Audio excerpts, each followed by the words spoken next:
Okay, okay. We just gotta get one good combo, okay? And then he should go to the next phase. Come on. Don't die. Don't die. Don't die. No, come on. Oh, crap. Come on. Come on. No. No. Yes. Yes. Yes. No. Yes. Yes. Let's go. Let's go. Crap. Well, anyways, welcome back. We're continuing on in the dungeon. This is going to be super freaking easy. There's a thief, by the way, that I thought I was supposed to talk to. We just gotta make our way down in there. We gotta capture her and then come back up. Should be easy. So that's basically this entire dungeon. Don't need any more explanation. You go down. We save the girl, the cheating, lying, thieving bitch. Alright, that's all we do. And then we fight the dungeon boss. And that's it. That is the entire dungeon summed up in 10 seconds. But now that that's out of the way, who else was pissed off last night because of the past couple days because of the PlayStation Network outage? I've been waiting for the Monster Hunter Wilds beta. I had it pre-downloaded, and then I came home from work, and then poof, it was done, gone. I couldn't touch it. I was enraged. I was checking back and forth every 10 freaking minutes, it felt like. But now that it's finally back up and running since like yesterday, the game is so good. I want to know everyone else's opinion. I'm loving the new monsters and whatnot. Oh my god, I can't get over it. The detail, the monsters. There's what is it? The theif or whatever, the electric dragon wyvern looking motherfucker. The one that has like that special beam cannon kind of thing that just shoots out its mouth that one hits you. Oh, I was so mad the first time it killed me, but then instantly I was relieved that they had something so phenomenal in the game. The detail, the attention to detail itself is worth the $70 to me. The open world, the riding, the whatever the heck the new mount is, and also the feline is, the customization is so amazing. I literally just detailed it after my cat, and it looks so much like him. Like, I just get my little guy in the game, and he gets to fight epic-ass monsters with me. And I've never been more excited. Like, I've not had this much fun with Monster Hunter since Monster Hunter World. I just didn't like the last one, the one that was also on the Switch. I tried playing it. What was it? Monster Hunter Rise? I loved the way the monsters looked for some of it. I just couldn't get into it. I don't know why. So, I was looking over the weapons, and there's 14 classes. I think it's the same as the past couple of games, but you have light weapons, heavy, technical, and then you have ranged. All the light weapons are the sword and shield. You have dual blades, which is personally what I tend to use. They're really fast, and you get pretty decent damage, and there's really easy combos.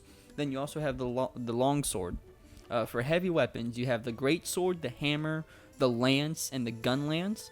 For technical, you have the insect glaive, which I tend to run as a secondary. You have the switch axe, the charge blade, and the hunting horn. Finally, for the range weapons, you have the light bowgun, heavy bowgun, and then just the regular bow, which I've never used any of them. Like, I've played them just to see, like, if I would even try to like them. Never. Nah, it's always dual blades for me. Why? Because I think they're the best weapon. Right next to the insect glaive. Because you get to customize the bug you have with the insect glaive. So it could, like, you could focus it towards doing, like, poison effect, stun, or even healing you. Just about whatever.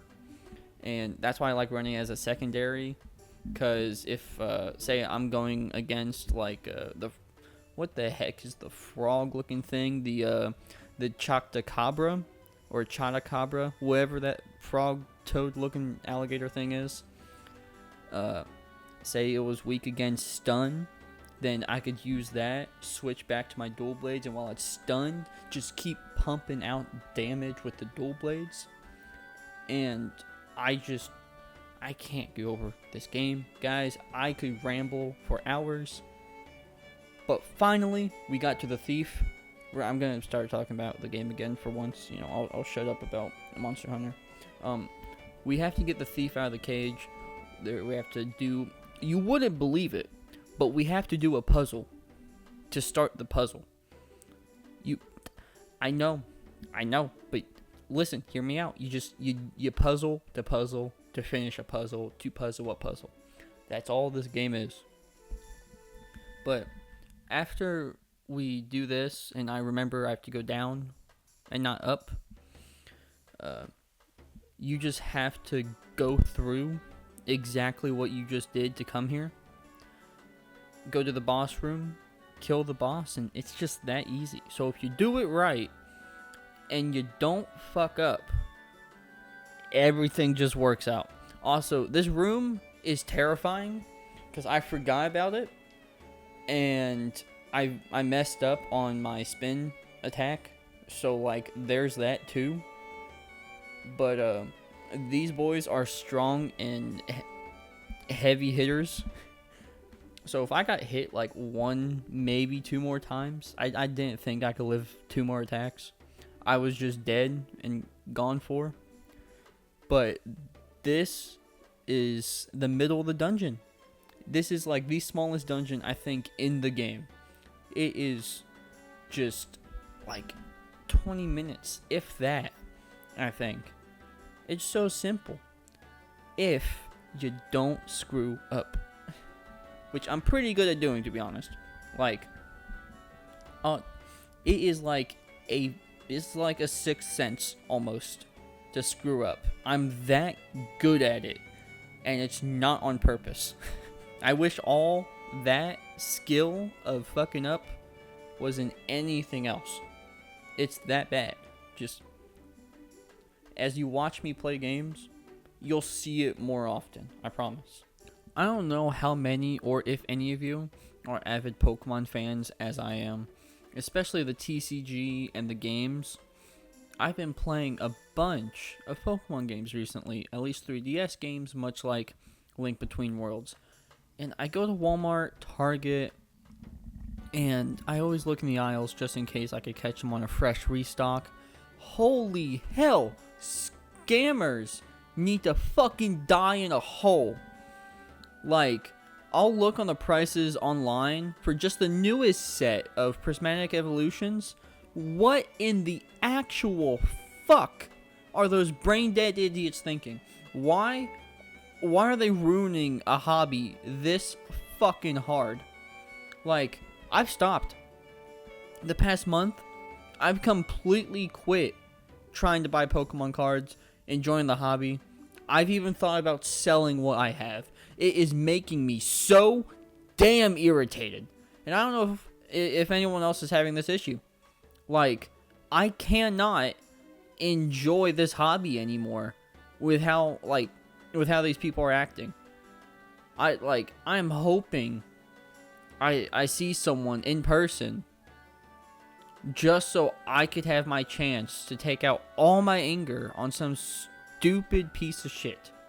It is blasphemy that Nintendo doesn't try and solve the issue themselves. Print more of the product. You can. You're gonna make the same amount of money, if not more. It is such an easy fix on their part, and they just won't do it.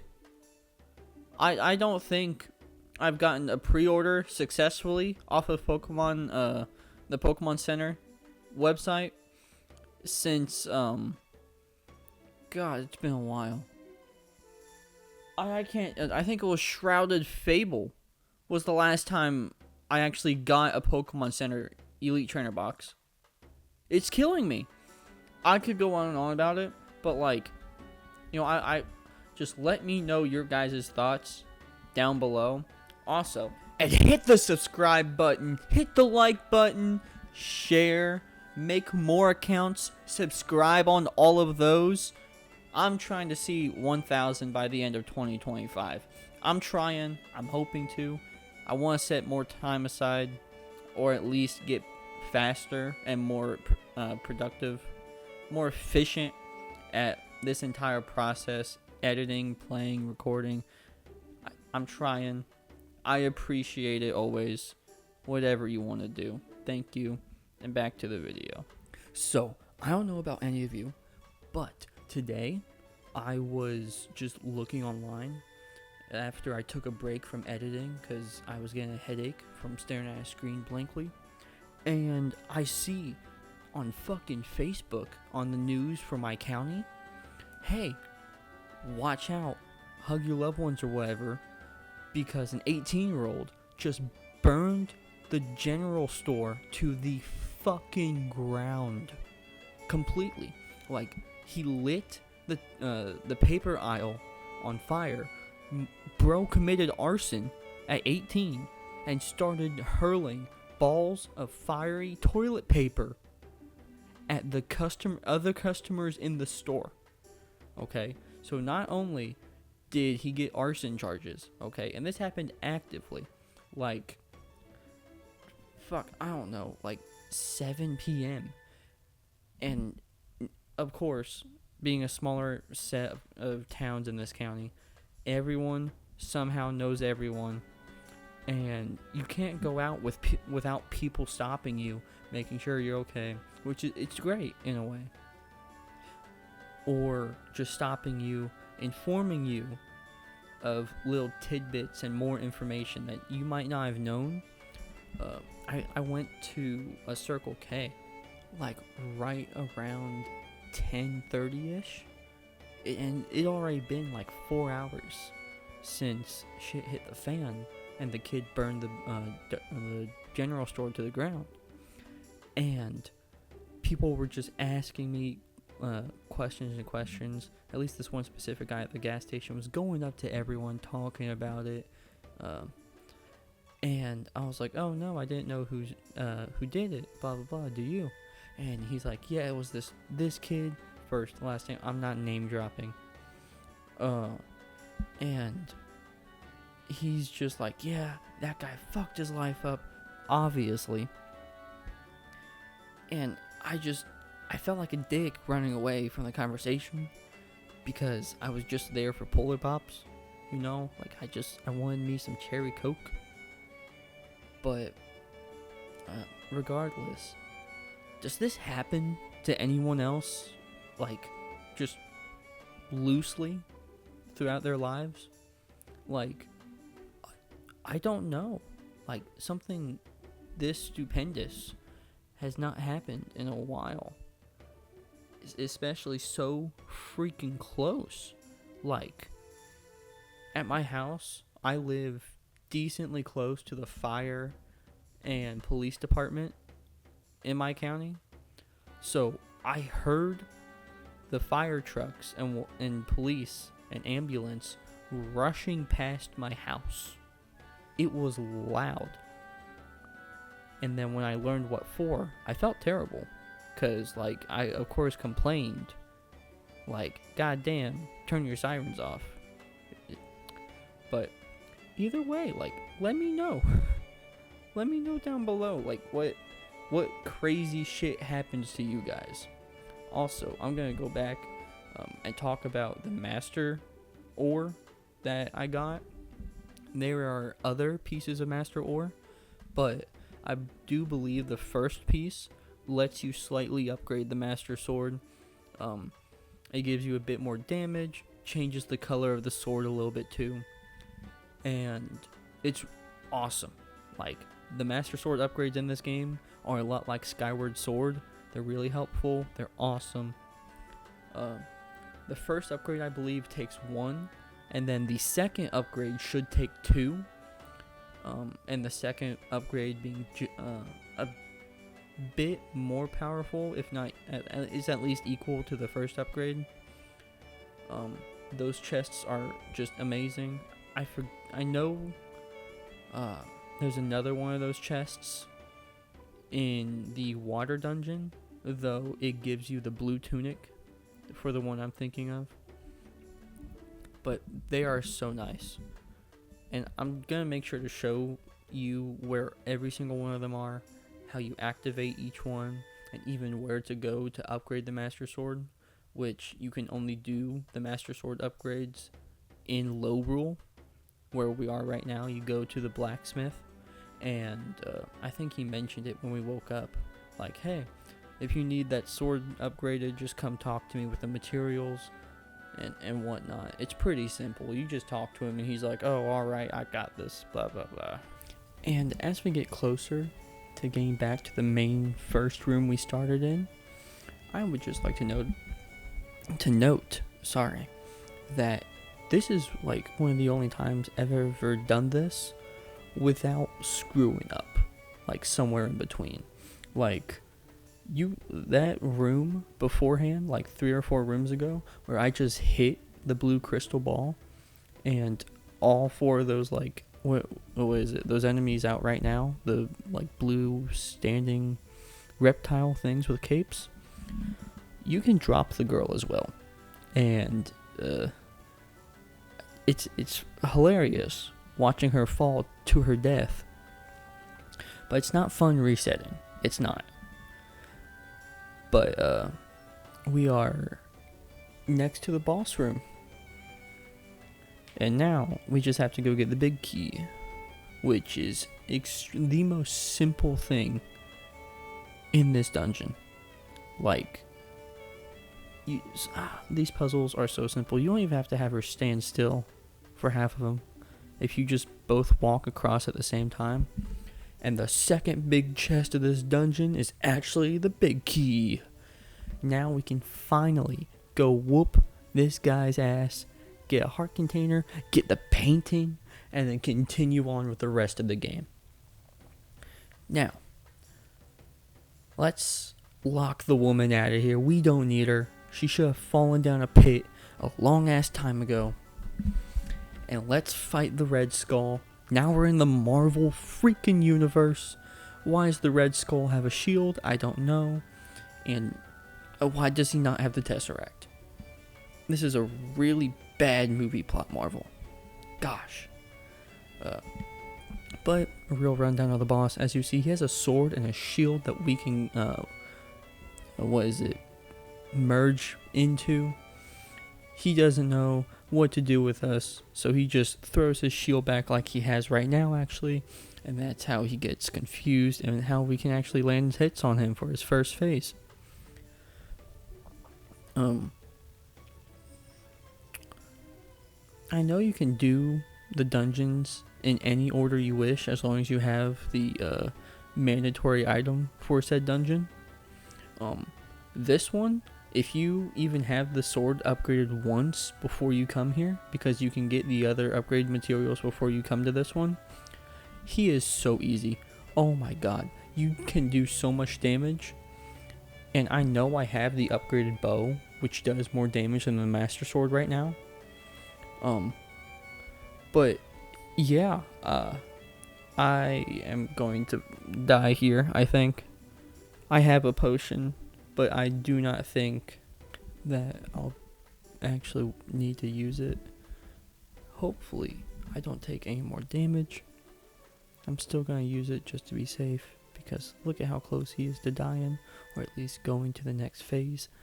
Like I was saying, his head comes off, he just starts spitting out his head, starting to do crazy damage to me, which is not good, but his body's red, so right now I'm just thinking, if I just keep smashing A and attacking, see, there you go, it worked out in my favor, and that's the first dungeon in Lorule done.